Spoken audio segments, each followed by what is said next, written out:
Good day to all our listeners.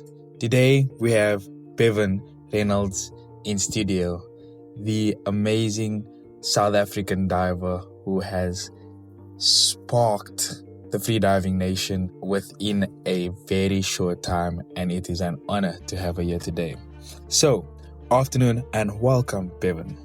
It's lovely having you today here on our show. Wow, I'm a bit nervous, so please forgive me. I am speaking to the one lady that introduced me to freediving and very much motivated me and very much wowed us every day she came to the pool to train. So I'll get right into it. Bevin, if I can start by asking you, when and how did you start freediving? I began freediving in October. It was actually in January of 2022. Yeah, I think that's right. And I joined a surf apnea course a month before because my partner at the time was like, come, I really want you to do the surf apnea thing. We'd gotten into surfing. It's, if you want to do big wave surfing, then you need to be able to hold your breath a bit longer. And the person who was facilitating the course is John McCarthy. He's quite well known in South Africa for taking people up to Sodwana for these amazing encounters with marine life. He's a little bit of a legend in some regard. And so she also wanted to meet him. And on that workshop, I met him and he did an introduction to freediving there. And I saw what was possible in terms of being able to interact with the ocean and the life beneath the surface. And yeah, then I got really interested in what is the sport of freediving, what is this thing? And I started listening to Freedive Cafe podcasts, and the first available actual course where I could get my level 1 was in the beginning of January. And I literally a week after the course was done, I started training 3 or 4 times a week, and yeah, that was me. Hook, line, and sinker. Amazing. So let me get this right again. You said that you started in 2022, correct? Yeah, I think that's right. So that's insane because then, last year is 2023. So that goes nicely in my next question, because please tell us in 1 year, right? I'm not going to give away what you did last year, but in 1 year, wow, you ended up in South Korea. So please do tell us about your experience in Jeju, South Korea last year, and how it was setting a continental record at the AIDA World Champs. And I didn't know it was after 1 year of training. Wow. Yeah, so South Korea, Jeju, my first international competition, my first AIDA competition, because we didn't have AIDA in South Africa at the time. We only had the South African Freediving Federation competitions. They actually only ever done 3 competitions in total. I think that World Champs was my 4th one. Absolutely incredible experience to dive amongst some of the world's best divers. I trained incredibly hard to get there. I gave it my absolute, everything, in every regard, made many sacrifices. And yeah, the experience there, it felt like everything came together. Like my coach had done a very good job of peaking my body. And I had worked personally on really working with my psychology so that my mental preparation was at the top of its game, the best it could be.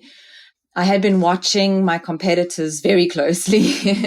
So I actually went in with them having no idea who I was as this, I'm this random South African woman, because they had no results for me because I'd never done an AIDA comp.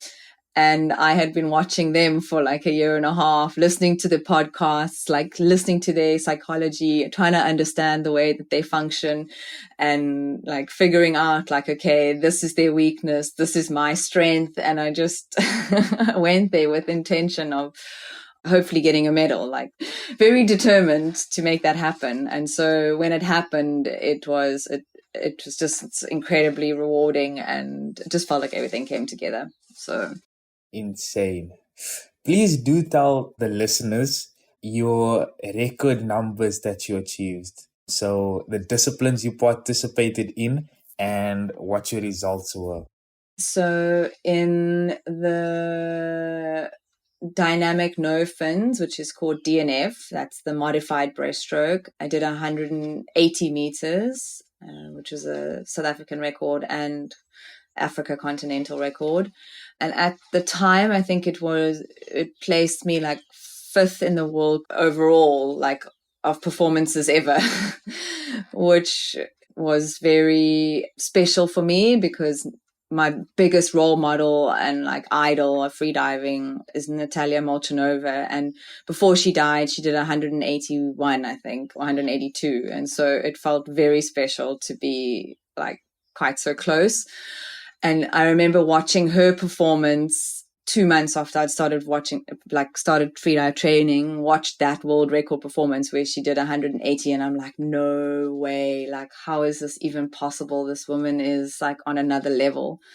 And then managing to pull it off myself was like, it felt crazy. I blew my own mind. Yeah. And then the dynamic bi-fins, that's using the 2 long carbon fins. I did 232 meters, and that was the gold medal distance for that world champs. First dive of the championships as well, which was so amazing. It was the most nerve-wracking day, the first day. I was very, very happy with that. And then in the dynamic monofin, which is wearing the mermaid tail, so to speak, I did 241 meters. Thank you for telling us. As you can hear, she's very humble because she was trying to hide those numbers. Somewhere we had to get those numbers out of you.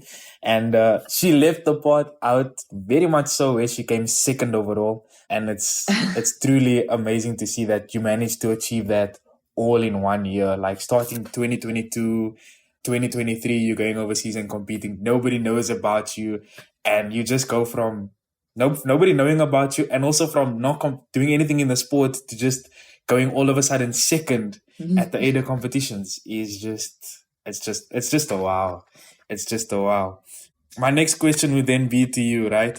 Is knowing that you've done these things and you competing all the time, as an athlete that's gotten to the level that you're at, how does one manage performance anxiety? Because in the space of freediving, performance anxiety is extremely real. You're about to hold your breath with one breath and like you need to be as calm as possible. Like they ask you to lower your heart rate when you start stressing. Like, how do you manage your performance anxiety? It's kind of threefold. So the first one is actually a kind of continuous day-to-day practice of regulating my nervous system.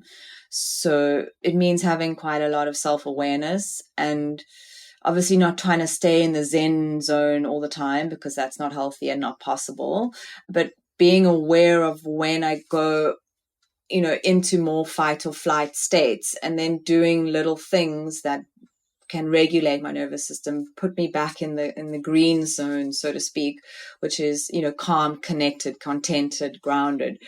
So it's like building that into my neural pathways as a way that when I'm feeling like stressed or dysregulated, my brain now knows, okay, we come back to green, we come back to calm, we come back to Zen. Like we don't stay stressed out.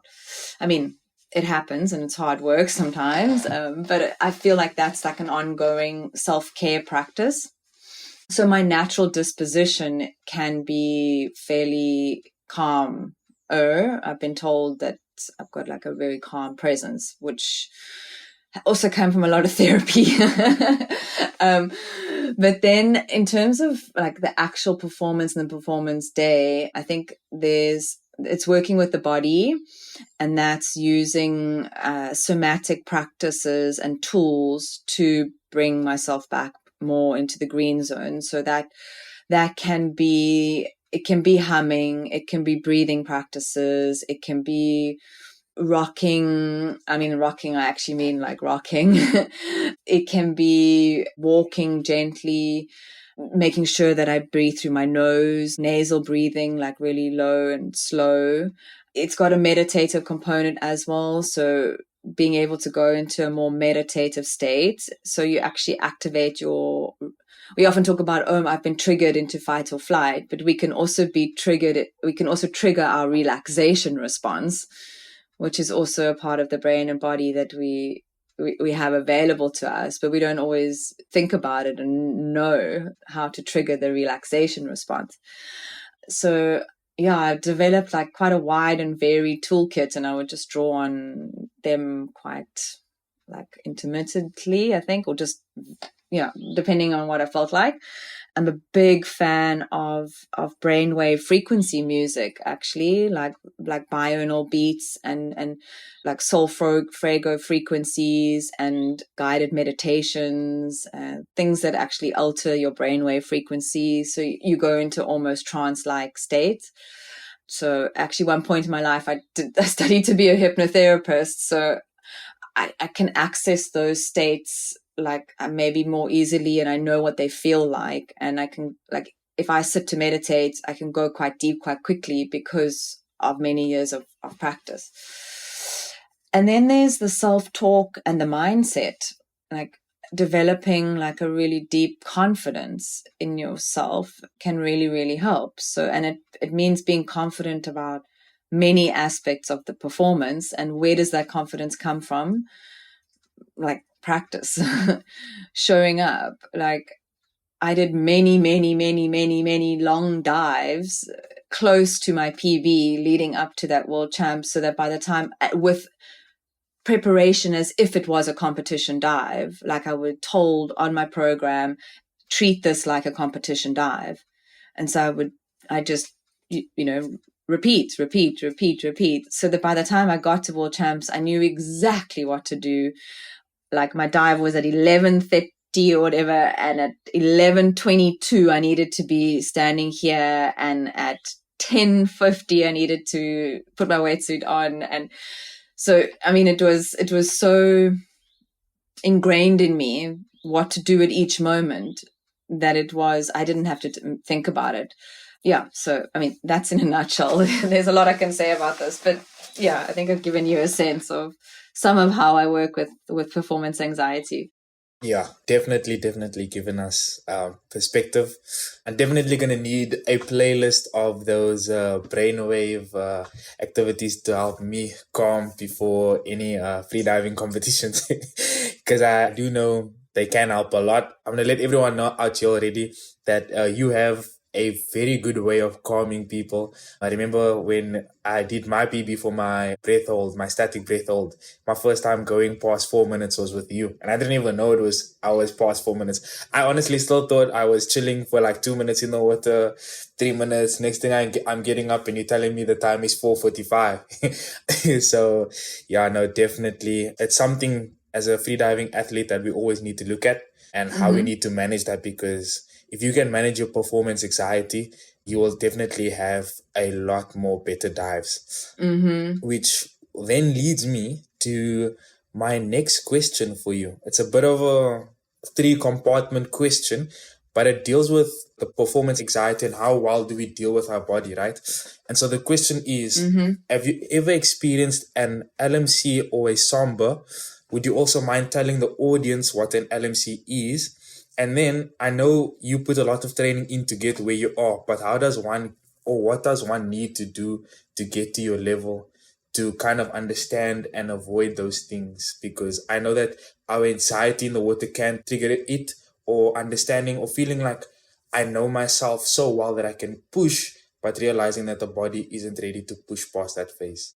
So LMC stands for loss of motor control, and the slang term that freedivers use is samba, because there's something about it looks like you're having a little bit of a dance sometimes, because your body shakes a little bit and you lose control. So you usually have like some degree of lucidity, that you're awake, you're conscious, but it's like there's a disconnect between your body's movements and your consciousness. So you can be trying to do something, but you don't quite like manage to do it. And why I'm putting my hands up is usually people are wanting to take their facial equipment off to do their surface protocol. So I've actually never had an LMC in a dynamic session before. I had once in a training session, like a very small little like tremor that was like the edge of an LMC. What's essentially happening is that your body's become hypoxic past a certain degree. So your blood oxygen saturation has dropped below a certain amount. So your brain is turning off certain components in order to preserve and save other more important parts of it that need to receive the oxygen, basically, that's remaining.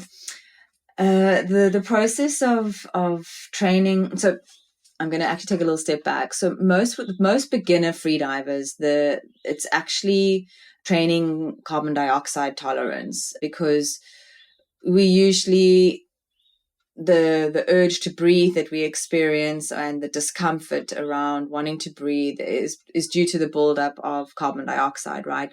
Which is not necessarily an indication of our degree of hypoxia. You can have an urge to breathe and feel like you need to breathe, but your blood oxygen is still at 90%, 100%. So for beginner freedivers to just follow that urge to breathe is usually a good enough starting place, right? And it's that, can I extend how long I can be in the discomfort? And usually slowly and strategically, and ideally with a coach, but if not, always with a buddy, just, kind of pushing that tolerance for carbon dioxide out a little bit. There comes a point when you can tolerate incredibly high levels of CO2, and you can tolerating like a lot of discomfort around the carbon dioxide buildup, and you can tolerate a lot of contractions of your respiratory muscles. And the longer you can hold that discomfort, the more likely that you're going to start becoming hypoxic, because there is a limit to how much oxygen your body has freely available after a certain time point. So then training hypoxic tolerance and increasing your body's capacity is a much slower process, actually, and it's a much harder process, because it really involves your body making quite serious adaptations.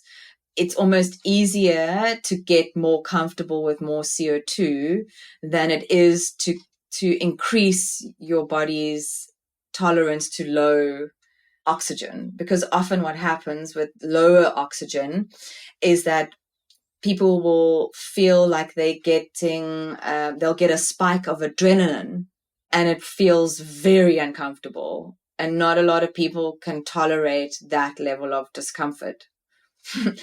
But some people can.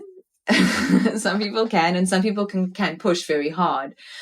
That's why training frequently and getting to know your body's signals and signs is very important. And like for me, what I've learned now with time, because I have had a samba in a static breath hold, maybe 2 or 3 light sambas, and one medium one where I fell forward. But it doesn't feel bad for the person who's having the samba. It just looks scary for someone who's never seen it before. But what I've learned now is that my vision starts to get a little bit yellow. It's almost like that sepia filter on your on your Instagram, where you can choose the yellow. It's like the world starts to get a little bit yellow, and then I'll start to get a bit of tingles. But some people will not. They'll have the narrowing of their vision, so they feel like things start to get dark around the edges, and that almost like they're getting a tunnel vision. Some people will get very strong sensations in their arms and legs. And some people say that they don't feel it at all. Okay. I find that hard to relate to, because I'm quite a in my body kind of person. But in that case, then you need to have very strong self-control and know your times and your distances that you can go to. And that comes from a little bit of experimenting and experiencing with a safety buddy and a training buddy. So if I don't feel when I'm hypoxic, but I know that I've done 132 meters no fins, and I came up and I was a bit shaky, then I should not go for 134 next time or 144 next time and hope that it's going to be fine. I need to like register that that's my limit and then slowly make little increases. And just always with everything in any sport, consistency of training, you just need to keep showing up so your body can make adaptations. Yeah, it needs to make adaptations. That's true. It's all about managing, in the sport of freediving. For us, it's really about managing, listening to your body, and then also getting, like you say, getting used to that CO2. My first experience for it was very uncomfortable.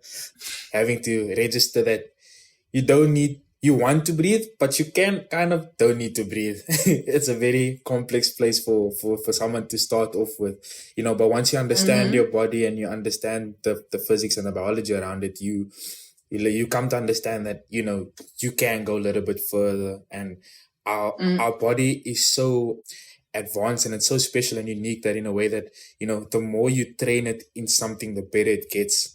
And so you don't look at it and be like, oh, if I do this, I'm gonna struggle. It's, just train to get to that specific point. And then when you get to that specific point, keep going there consistently, and then it's gonna get better and better and better. And so, I always look at it and it's like, that's how, an athlete can get to like your standard where, for yourself, you said on a dynamic, you haven't experienced the LMC yet. And it's just that conditioning to your body step by step, not rushing the process to, chase the number, but understanding how your body feels in that moment and just trusting your body, allowing your body to say, today's not the day, today is the day. And then, from there you keep on going. Yeah. I mean, Adrian, that's why one of the things I think is one of the beautiful aspects of freediving is that in order to dive safely and dive maturely, you have to have awareness of your body.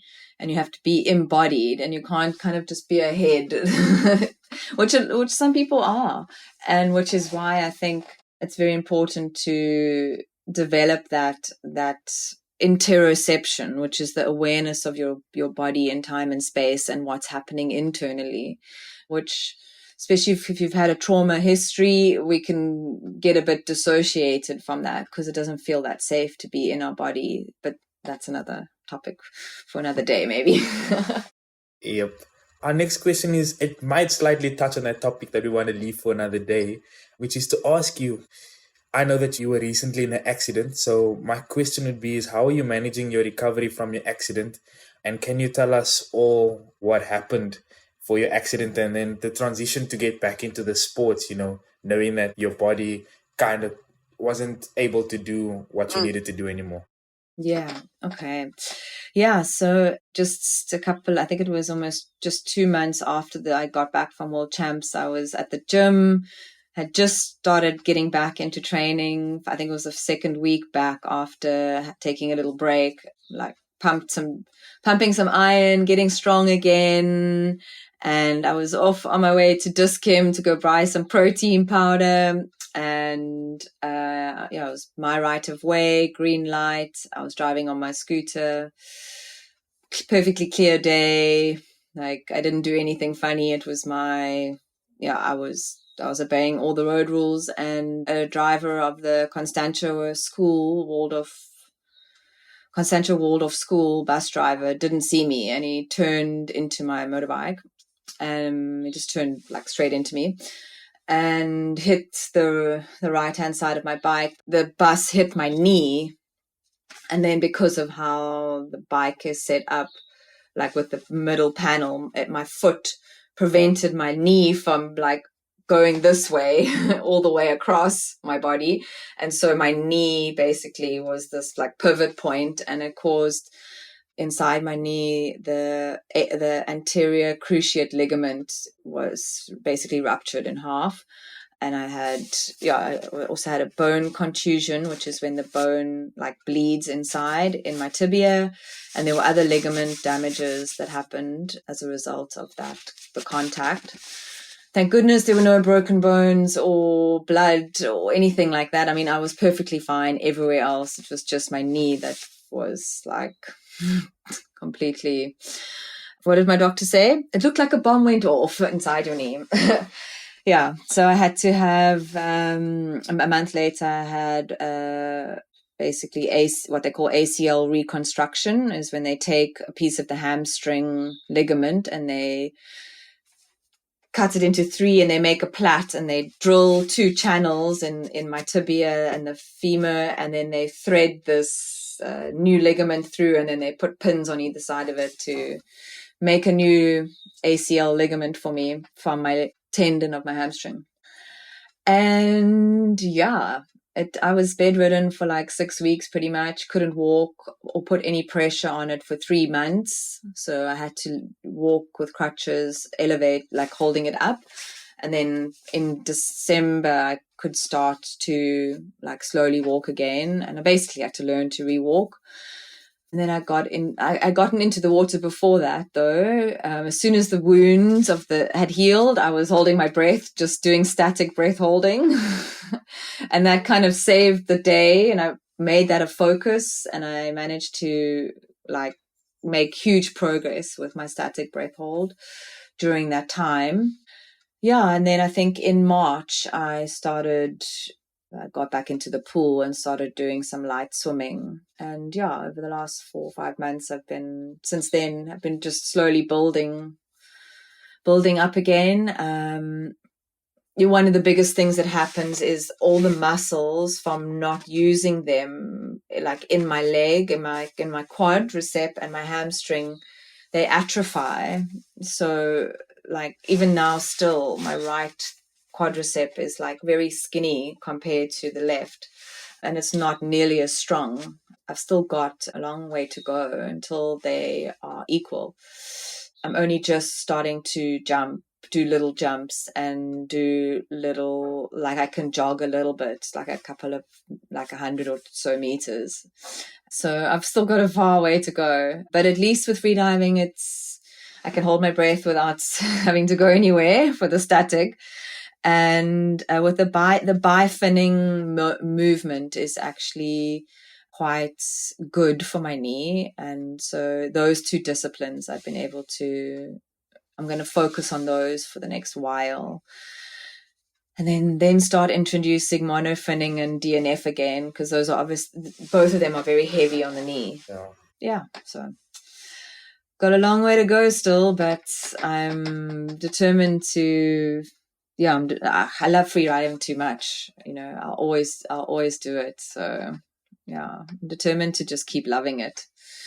But it has changed my perspective. I'm less, I'll say less obsessed with numbers now, and more interested in living with it as this beautiful, beautiful, beautiful experience that I can share with others. And there's still depth to uncover. Who knows where this could go? Maybe some free immersion while the legs still recover, Definitely. I love that. And I wish you all the best with all of the recovery for the leg. Can't wait to see our African champ back in the water and competing.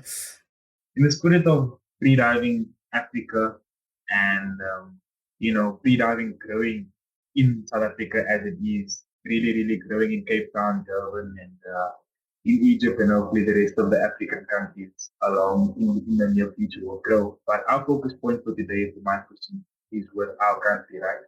Is what would you like to see happen in South Africa regarding improving access to freediving, and how do you think this can be achieved? I think the pipe dream, I say pipe dream because it seems like it's going to be a long-term process, would be having freediving as a sport in schools. I mean, at a high school level, being able to participate in freediving at a high school level, so that it's an option and people have exposure to it. I think that would be a really amazing way to translate, like it's a downstream thing. Also because so many, swimming is about power, it's about speed, it's got a forceful element to it. And there's so many children that you can pick up at a very young age that absolutely adore being in the water. They love being under the water. They're not interested in swimming fast on top. Yeah. But the only thing that the school has to offer is swimming fast on top or water polo or diving. I mean, there's not even underwater hockey in schools. And then I think that also then leads to the televising of freediving sport. I think like competitions need to be televised and shown at a much larger scale, so people see what is the sport and what's it about, and so that with decent commentary that actually dispels some of the myths about it being this dangerous thing, because there's a lot of narrative about how dangerous it is.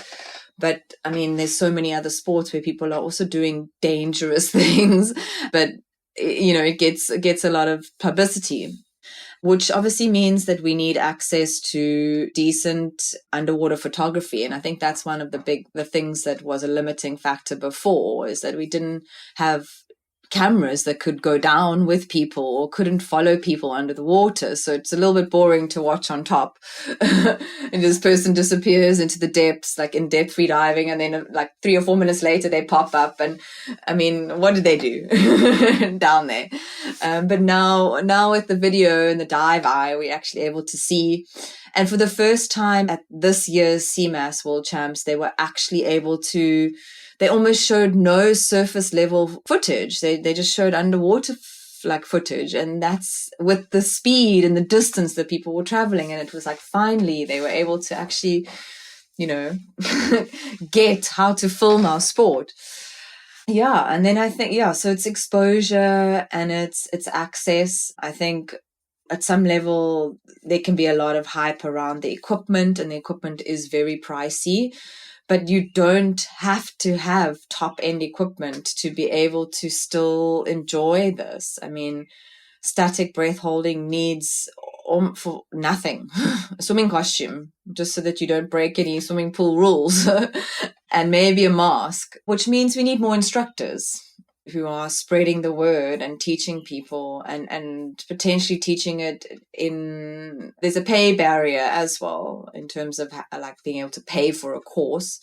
So I think having an arm of built into instructor training is that there needs to be community service type programs where, in order to get their instructor level, they have to teach X number of courses to people for nothing, or a very small like stipend kind of thing.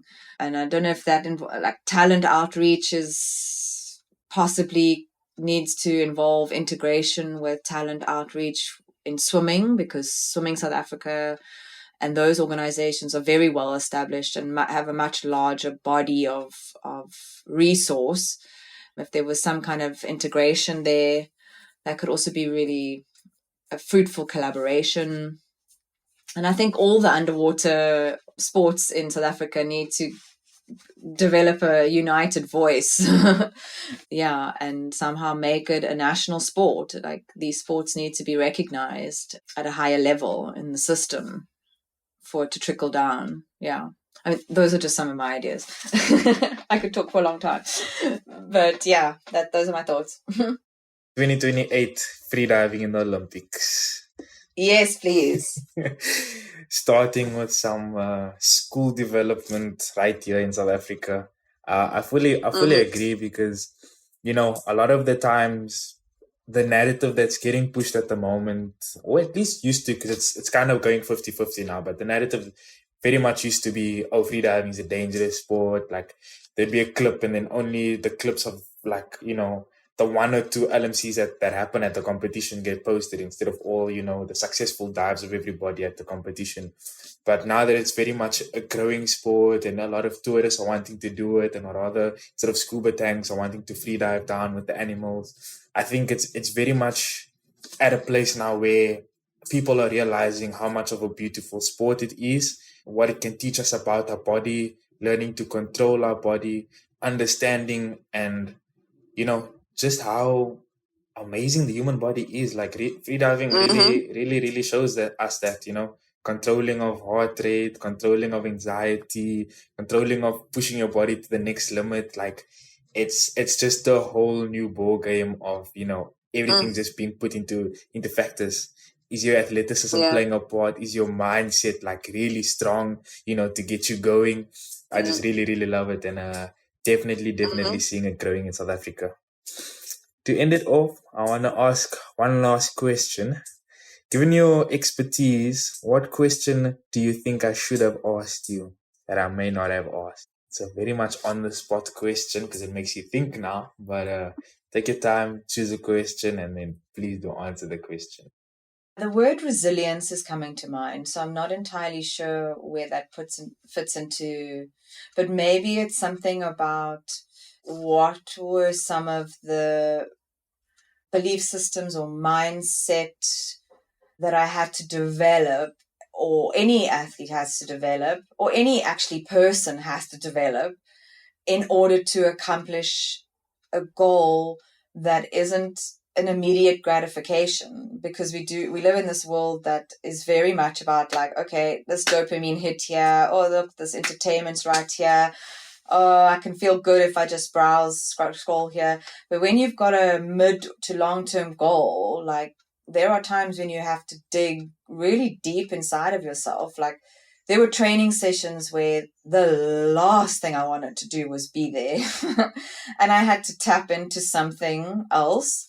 I had to tap into my why, and then I had to tap into like a deeper why, because when your why is about yourself and your own goals, cool, it's going to give you this much energy. But when your why taps into something that goes beyond yourself, like my deeper why was I wanted to inspire other people to pursue their dreams no matter how old they are, because I only started this at 38 and I'd had a dream as a child to like be in the Olympics. Okay, so I didn't get to the Olympics, but I found freediving at 38 or 37 and a half, whatever, and went to world championships. And so the dream wasn't exact, but I started to pursue something that was like the dream. And so my bigger why was I wanted to inspire other people to follow their dreams no matter how old they are. And so those days when I got at the pool deck, and I'm going to cry, Adrian, when and I didn't necessarily want to be there. I could get into that why, and I was like, I'm doing this to show someone else that it's possible. And yeah, then when you have that kind of why, you can do anything, really. Sure. Powerful. Absolutely powerful. I think a lot of us need to hear that, as athletes, and even if you're not an athlete, in your own respect of what you're doing in life, it's that resilience that a lot of us struggle with. Today I can set a goal for myself, and I can ace my daily goal for that big goal.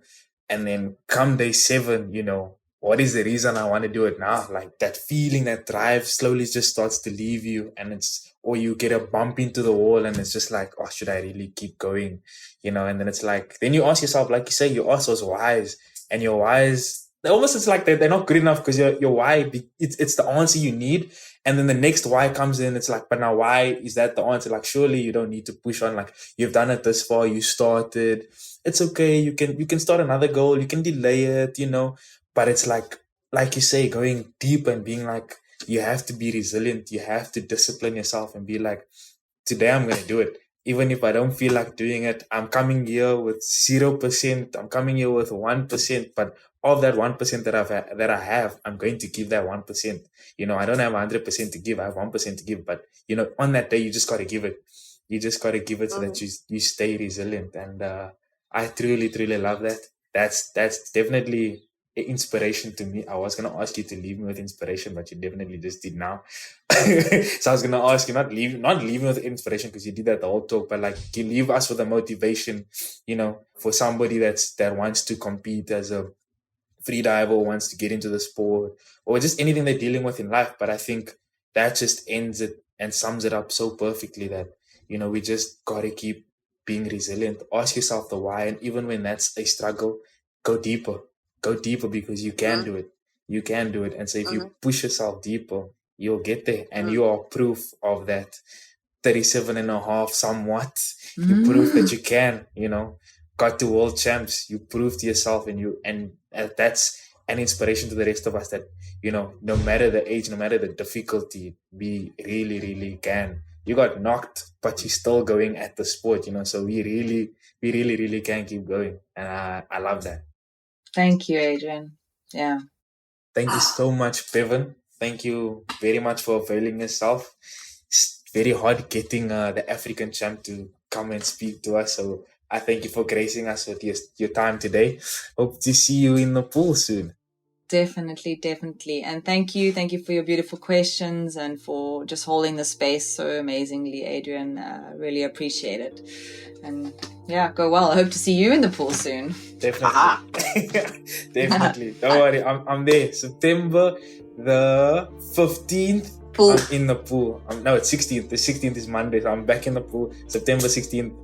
Through and through, being resilient, not on and off. Resilient Adrian is coming September 16th, guys. Watch the space. I love it. Cool. Go well, Adrian. Thank you so much, Bevin. Bye. Thank you for joining us for another episode of Season 4, Freediving in Africa on Earthcast. And we look forward to having you again soon.